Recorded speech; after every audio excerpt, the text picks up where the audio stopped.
Hey everyone, today we have some unusual and crazy stories. So don't take it too seriously and enjoy. This content is for entertainment purposes only. If you're armed and at the Glenmont Metro, please shoot me. Make it a headshot. Shoot me in the temple, aiming slightly downwards. I need the bullet to travel the shortest possible distance through my brain before it hits my hippocampus. If I'm lucky, the sensation of the gunshot ripping through my skull will only last a few decades. As awful as this sounds, you'll be doing me an enormous favor. Death by a headshot, as soon as possible, is vastly better than the alternative. My ordeal started over 10,000 years ago. At 10:15 this morning, I earned extra money by participating in drug trials. I'm a so-called healthy subject who takes experimental drugs to help assess side effects. Once, it was a kidney drug. A few times, it's been something for blood pressure or cholesterol. This morning, they told me the drug I took was a psychoactive substance intended to accelerate brain function. None of the drugs I had tested so far have ever done anything for me, in the recreational sense.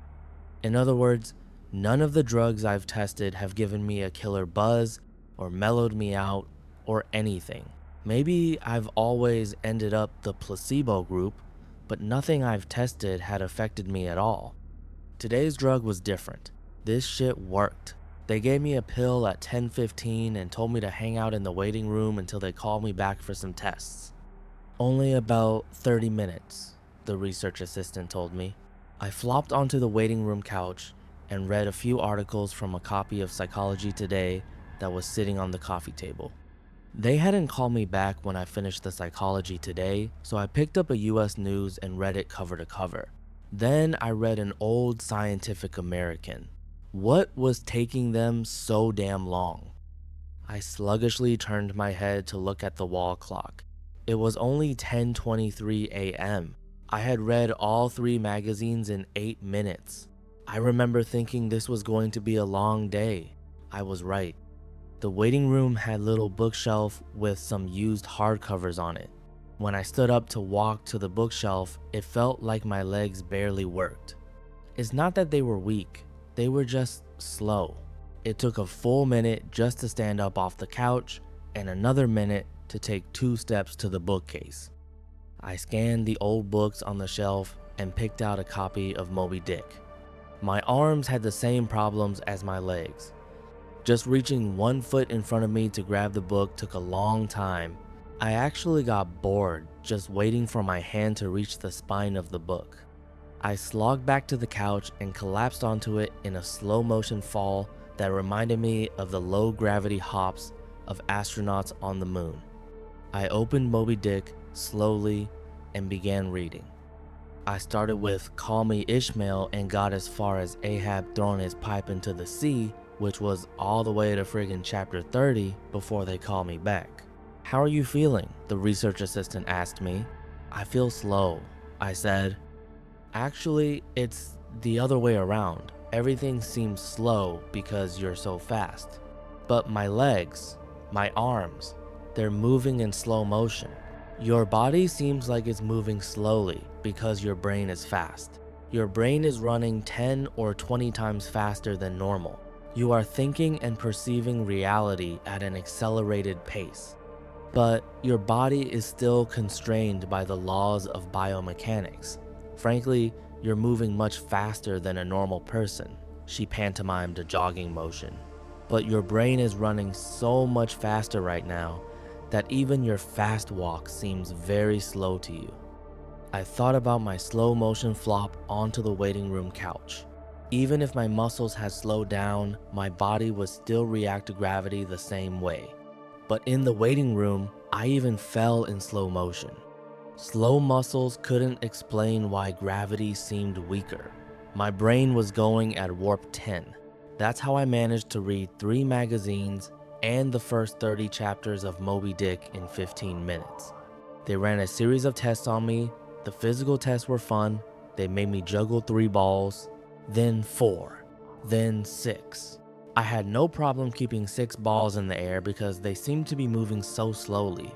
It was boring, frankly, waiting for each ball to move through its arc so I could catch it with my slow motion hands and toss it back into the air.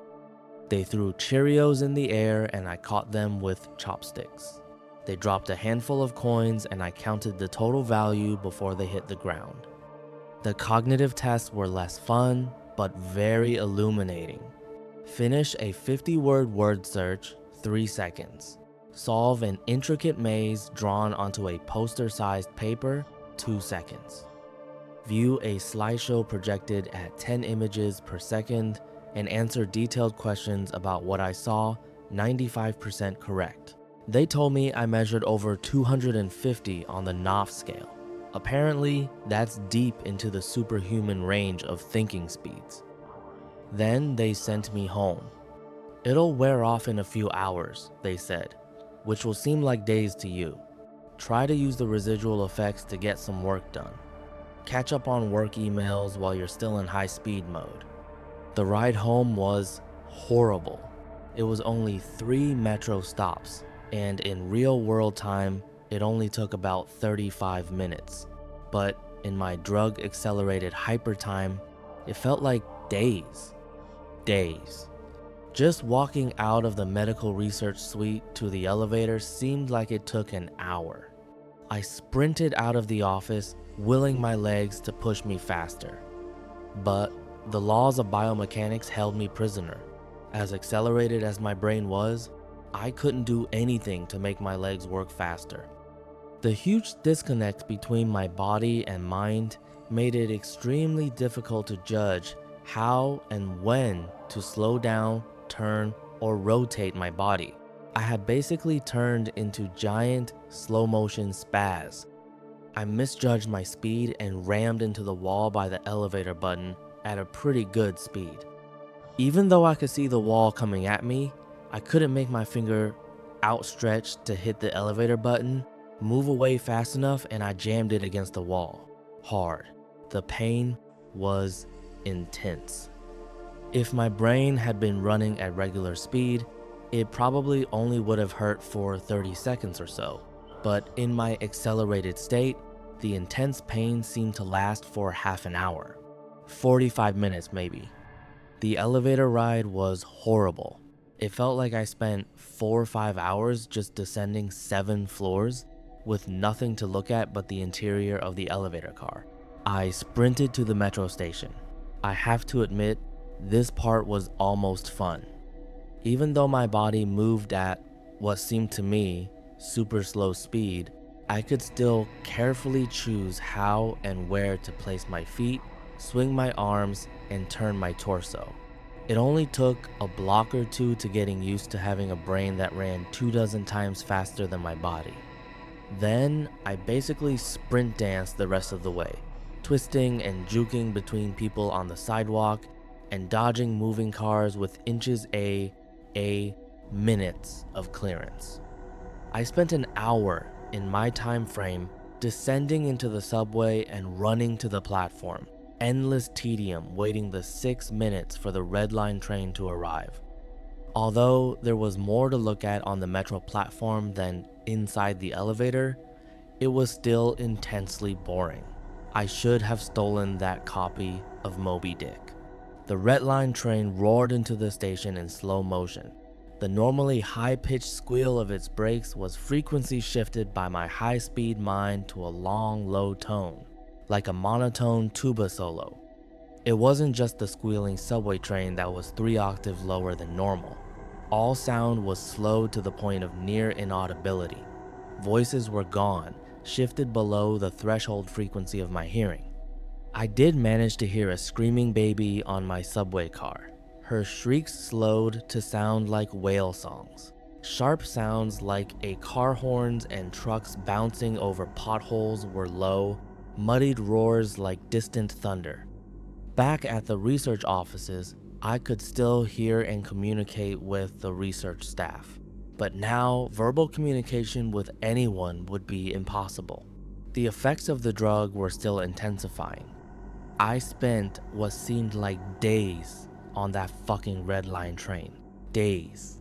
Listening to the wail song of the screaming baby and the tuba solo of the brakes, where ordinary voices were frequency shifted out of my audio range, smells didn't seem to be affected. I never became nose blind to the body odor, the stench of the train's brakes, and melange of farts and other smells wafting through the metro car. I finally got back to my apartment. Sprinting through my open door and into the front hall at full speed was like a slow, relaxing drift down a lazy river. I was relieved to be home. At least I had stuff I could do there. I picked up the book I was reading, 100 Years of Solitude, and finished it. Despite turning the pages so quickly that I tore many of them, it seemed like most of the time I spent finishing the book was spent on page turning and not actually reading. 3 minutes had passed since I got home. I tried surfing the internet. My God, it takes a long time for computers to boot these days, but it was too frustratingly slow. Hours seemingly to load each new page, and a fraction of a second to read it. 100 articles in my newsfeed read, and just 3 more minutes done.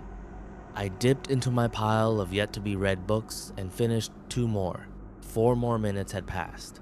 I decided to try to sleep off the remaining effects of the drug. Unfortunately, whatever part of my mind is responsible for perception, the part that's been accelerated to hyperspeeds by the drug, isn't the same as the part that governs sleep. Despite being awake for what I perceived as days, my physical brain still thought it was 1:25 p.m. It was not ready for sleep. Nevertheless, I tried to sleep. I walked to my bedroom, a slow 4-5 minute drift through my apartment, and flung myself into bed, lazily falling like a feather onto the mattress. I closed my eyes and lay there for hours and hours, 10 minutes of reality time before giving up. Sleep would not come. I was facing what was going to feel like days, or maybe even weeks of being trapped in a slow motion prison. So I took an Ambien.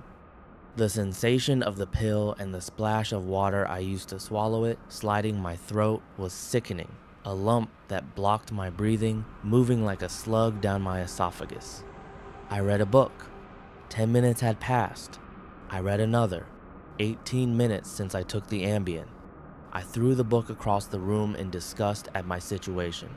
The book slowly pirouetted and spun through the air, like a leaf blowing in a breeze. It hit the wall with a long, faint rumble, the only sound I had for what seemed like hours, then drifted to the floor like a flip-flop sinking in a swimming pool. The force of gravity hadn't changed since I took the pill. The laws of physics were the same. It was just my perception of time that had gone wackadoo. This meant I could use the speed things seemed to fall as a way of judging the effects of the drug. Based on how long it took the book to drift to the floor, I estimated the effects of the drug were still intensifying. I read a magazine. I turned on the television. I clearly saw each frame of video like I was watching a slideshow. Frustrated, I turned the television off. I read some more. The first 2 books of Churchill's A History of the English-Speaking Peoples. Not exactly a light read. Frankly, I hated it. But given the hours of tedium it would take to go get another book off my bookshelf, just sitting on the couch and reading Churchill was better. Or at least less worse. It had now been 35 minutes since I took the Ambien. I lay down on the couch and closed my eyes. Time passed. I inhaled, a hours-long process. Time passed. I exhaled for more hours. Sleep would not come. I needed a new plan. I decided to go back to the offices where they gave me the drug. Maybe they would have something that could counteract its effects, or at least something to knock me out until it wore off. I exited my apartment as fast as possible, taking hours in my time frame to do so. I didn't even bother locking the door. It would have taken too long. Down the stairs, it's faster than the elevator if you run through the lobby, out the front door, and onto the street. These few things felt like a long day at the office. Sprinting down the street, dancing and weaving between pedestrians with what must have looked to them superhuman dexterity. Down the first flight of stairs at the metro. Across the landing, another hour. Then onto the second flight of stairs. That's when the Ambien hit me. The Ambien didn't make me sleepy, not at all. Instead, it must have had a severe cross-reaction with the experimental drug I took this morning. I was bounding down the second flight of stairs, moving in slow motion, but still making perceptible progress. Then, wham, everything stopped.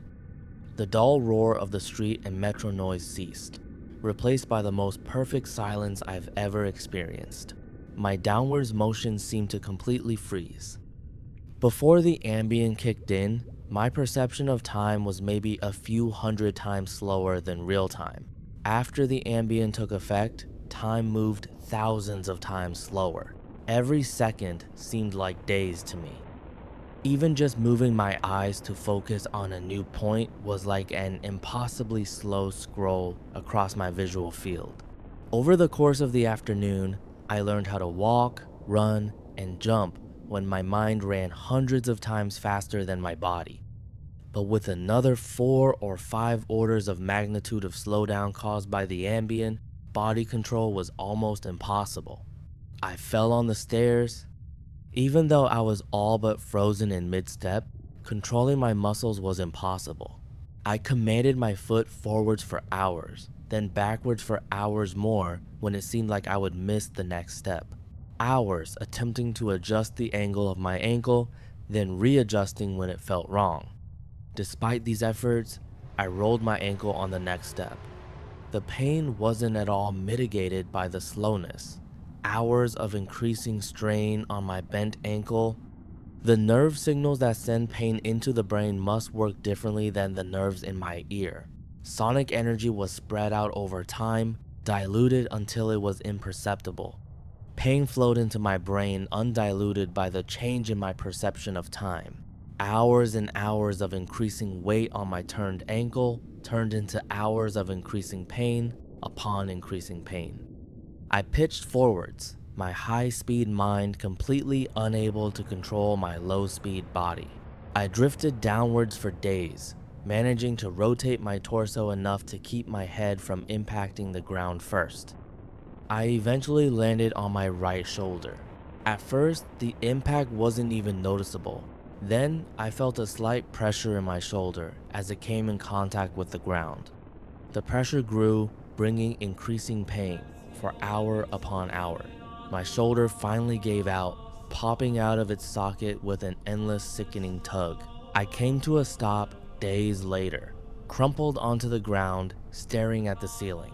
The pain in my shoulder still screaming with the intensity of a fresh, violent injury. I had plenty of time to think during that fall. If every second seemed like days to me, then each minute of real-world time would be like years. Even if the drug cleared out of my system in the next 2 or 3 hours, this nightmare would seem to last centuries. By the time I hit the ground, I had a plan. I would somehow get to the platform and throw myself in front of a train. I twisted onto my hands and knees, days of my dislocated shoulder crying for relief. I misjudged my rotation and rolled onto my back. I tried again, collapsing onto my face as I tried to figure out how to control a body that moved slower than grass grew. Weeks of effort were finally rewarded with success. I stabilized on my hands and knees. If just getting on all fours was this difficult, I figured that walking or running was completely out of the question. So I crawled. I crawled through the metro tunnel. The dumb looks on the faces in the crowd lingered on me for weeks. I crawled under the turnstile and onto the escalator. The escalator spilled the rush hour crowd onto the platform at the same speed a glacier spills ice into the sea. I looked out over the crowded platform during my interminable downward ride. The train status sign said the next train wouldn't arrive for 20 minutes. 20 minutes was like a year to me. I'd have to spend a year on the metro platform, waiting to die.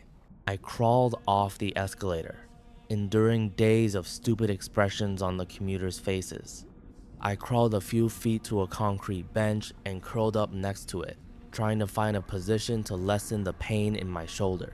Then my problem with time got worse, impossibly worse. The massive slowdown on the stairs was just the beginning of the interaction between the experimental drug and the Ambien. It fully hit me while I was curled up by the bench.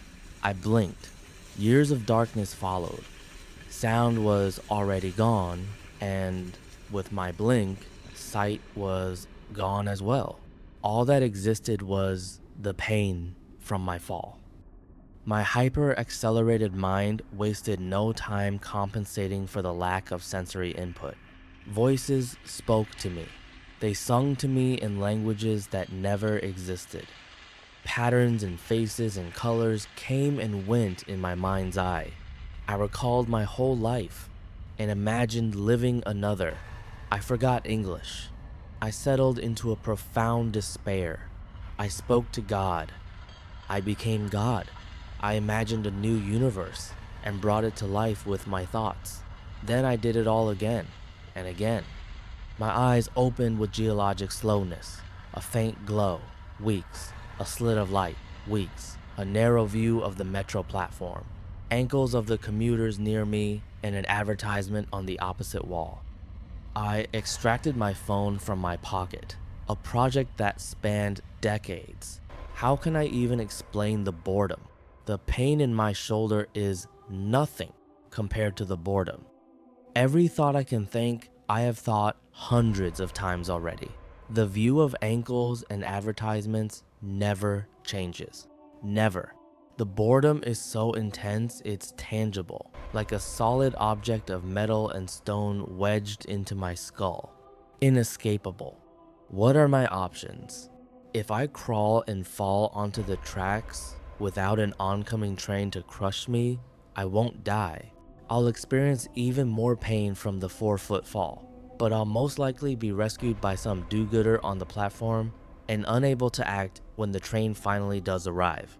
My suffering in that scenario will be endless. So I wait for the train so I can throw myself under it. When it finally hits me, I will experience the pain of being ripped to pieces for centuries until finally the light of life leaves my brain and my experience ends. I've lived hundreds of lifespans at the foot of this bench. I am far older in spirit than any human who has ever lived.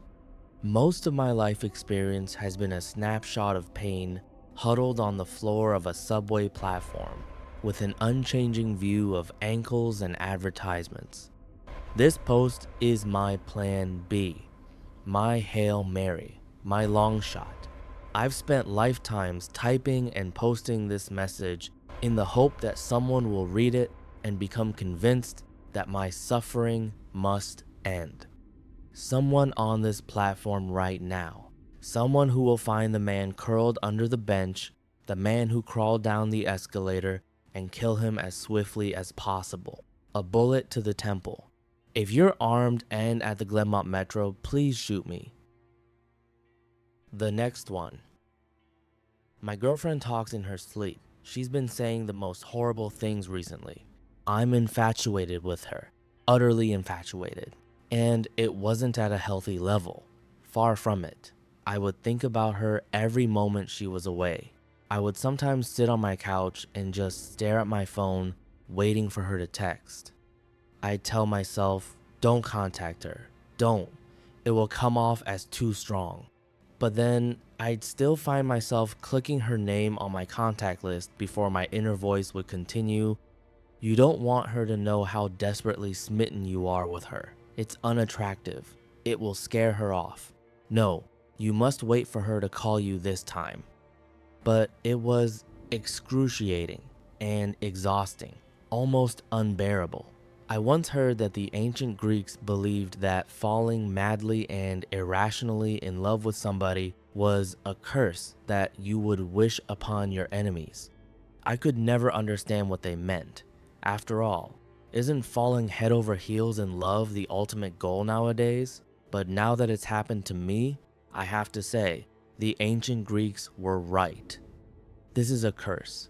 I was barely in control of myself, almost as though my infatuation with her had possessed me. The two of us were sexually active together, but still in the dating phase. We were at that make or break era of a blossoming relationship, where we'd either have the talk and formally be in a relationship, or we'd start to slowly drift apart. The latter of which I don't think I'd be able to cope with. Honestly, I wouldn't be able to. Almost everything about her captivated me.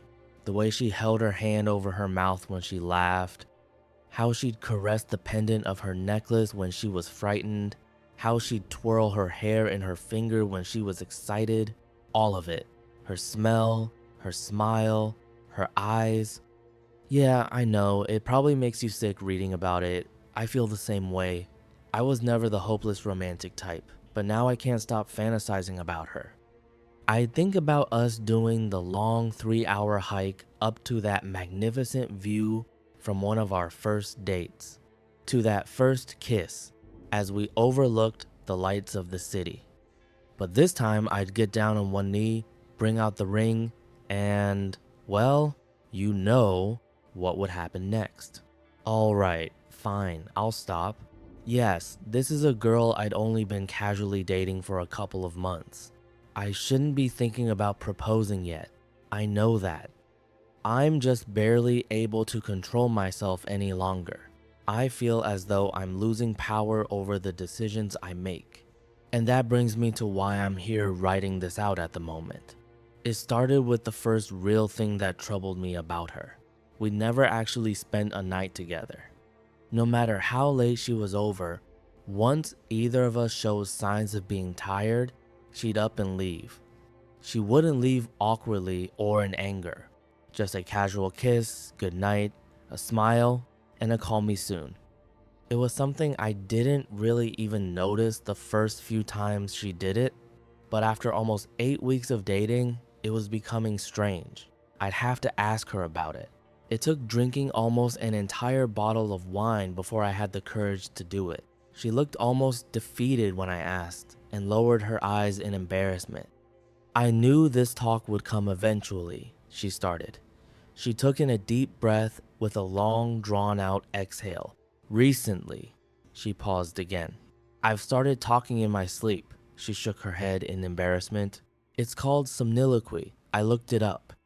I shrugged and laughed out loud. My demeanor seemed to say, "That's it?" "No, Stephen, listen," she said. She wasn't laughing. "It's bad. It's completely out of control. It's not just random words or gibberish. No, it's horrible. I say horrible, disgusting things." She was starting to raise her voice, breath heavy, and tear up. I approached her and held her. I told her it couldn't be that bad. I told her to spend the night. I told her she was probably exaggerating. I was wrong. That night she stayed at my house. But she warned me of something before falling asleep. "Whatever you do, don't wake me up. It makes me really scared and disoriented if that happens. And don't respond to me. Just ignore it." I nodded and agreed. "If it becomes too much," she continued, "just leave the room and sleep on the couch. I won't mind." I told her not to worry about it. I told her that it wouldn't be a big deal. I told her I wouldn't leave to the couch. I'd stay beside her in the bed. But I was wrong. I couldn't even last one night. We both fell asleep without incident. I don't know how many hours passed, but I woke up in the dark with the sensation that someone was watching me. And then I remembered she was with me. She was actually spending the night. I smiled. But then I noticed the shadowy outline of her sitting up on the bed. She was looking down at me, staring. It creeped me out. I'll admit it, her posture was entirely different. It was as though it wasn't even her at all. Then she spoke. It wasn't her voice that I heard. It was much lower and gravelly, like something out of a horror movie. "I'll chew the skin from your bones," she said. I froze. At first, I just kept looking at her. This was not at all what I expected. I thought it would be more like the way Tourette's is often portrayed, just random swearing and shouting. I honestly thought to myself, what will I do if she attacks me right now? What if she really does try to chew the skin from my bones? But then she just lied down and went back to sleep. I was creeped out. I tried to lie back down and ignore her, but struggled. I couldn't even close my eyes without thinking, maybe she's sitting up again and staring at me. And then one time I rolled over to look at her, and she was. Her face was pressed right towards mine. Her breath was foul and rotted, something that was most certainly not normal for her. She spoke again in the same voice as before. "If you don't move to the couch, you'll be dead by morning." That did it for me. I sat up in a moment and headed for the living room. She made some sort of wheezing sound as I left. I think it was supposed to be laughter. I was lying on the couch, but I wasn't going to be able to fall back to sleep. I was far too shaken. I was staring out towards the window, hoping to see the first few hints of the sun rising. And then I thought I heard something. From the bedroom. I listened, and then I heard it again. "Steven." It was that same low and gravelly voice. It sounded like a witch. I tried to just ignore it at first, but then it continued. "Steven." Still, I said nothing. "I know you can hear me, Steven. You're awake now. Why don't you come back into the bedroom?" The voice barely sounded human. "Or maybe you'd prefer if I come to you?" I still didn't say anything. I was told not to, but I listened. If I heard her start walking towards the bedroom door, I'm not even joking, I would have run right out of the apartment. But she had asked me not to respond to her sleep talking, so I didn't. And then I heard her once more. "Sorry if this spoils your plans," she began laughing. "The two of you were supposed to walk that trail again," she started. I wasn't even remotely prepared for what she'd say next. "You'd both be so tired when you'd reach the top. You look over the city. Then you'll get on one knee and bring out the ring," she began laughing. And that's when I realized this wasn't just a problem with sleep talking. It was something much more, something supernatural. I had never told anybody about my proposal fantasy. There was simply no way she could have known about any of it. This was no longer about merely talking in one sleep. This was about possession. I can't go back into the bedroom. I have no idea what would happen if I did. Instead, I'm going to wait it out, holding up in my living room until the sun rises. I have a couple more hours yet. I can hear her laughing occasionally in the bedroom. It's still not her voice. Still that same low-pitched cackle. But as I sit on my couch writing this out, here's what scares me the most. Maybe my infatuation and utter obsession with her wasn't normal. I said before that I felt like I was losing control of myself. More so, I believe, than the typical falling in love story. No, I fear that the infatuation I felt was the entity slowly taking control of me, of it controlling my thoughts, fears, ambitions, and anxieties. Maybe once I become completely absorbed, a transfer would occur, and she would be free of it. I know I should leave, that I should open the front door, get in my car, and drive away from here. But I can't. I can't leave her. I've already lost control. I'm infatuated with her. Utterly infatuated. That's all for today. Thanks to everyone who watched the video to the end. Subscribe, like, and share your thoughts on today's stories. Thanks for watching. Have a great time.